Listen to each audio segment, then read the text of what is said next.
Right, this is a bit of a different Adventures with Cooper. We're in Scotland, and he's just being a bit of a doodah. So I will put some photographs up to accompany this, but I'm just going to tell you a little bit about where we're staying at the moment. We're actually staying in a place called Southerness. Now, it's a little village and it occupies the land behind Southerness Point, which projects out onto the Solway Firth, which is about 14 miles south of Dumfries. So that's the water that we're looking at there, that's the Solway Firth. And it's probably about a mile south of Cabine, which is another little tiny hamlet. The last couple of miles into Southerness reveal very clearly its major asset, which are the huge views over the Solway Firth back to the English Lake District, and in the distance, if you can make that out, that's England. Now, it's a really fascinating blend of old and new here. There's an old core which has seen the addition of layers of modern holiday development in recent decades, and this end result that we've got is a really unique feel here. It's quite unlike anywhere else in Scotland, and while the blend that has emerged may not be to everyone's taste, the village is really worth visiting simply because it's so unusual, and also to enjoy the views. That's Criffle that we keep mentioning. Now, the oldest building still on view in the area predates Southerness itself by quite a clear margin. Standing by the minor road 2 miles northwest of the village is the stump of Rees Tower. Now, if we think on, Laura and I might try and get a picture of that on the way home, really. It always reminds me of Southerness, and I've been coming here for years and years and years. Now, this is all that remains of a tower house that was built by the Douglas family in around about 1500. It was part of the estates that were owned by James Douglas, who was the 4th Earl of Morton, at the time of his execution by James VI in 1581, and subsequently it was passed on to the Maxwell family. As you can see, Cooper's still having a little bit of a Mexican standoff with Leaf, but you know. In rather better shape than Rees Tower is Southerness Lighthouse.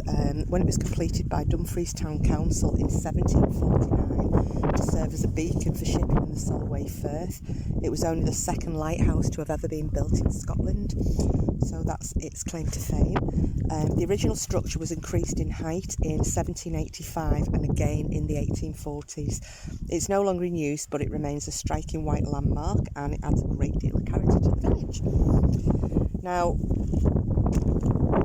just have a little view of the Solway while I'm talking. Now, sometime in the 1770s, Richard Oswald of Auchencrieve, he was a landowner with estates in Ayrshire. He became convinced that there was coal to be mined at Southerness Point.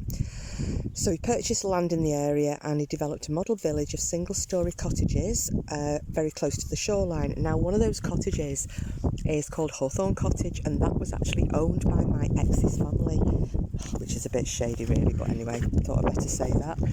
We used to stay there year on year.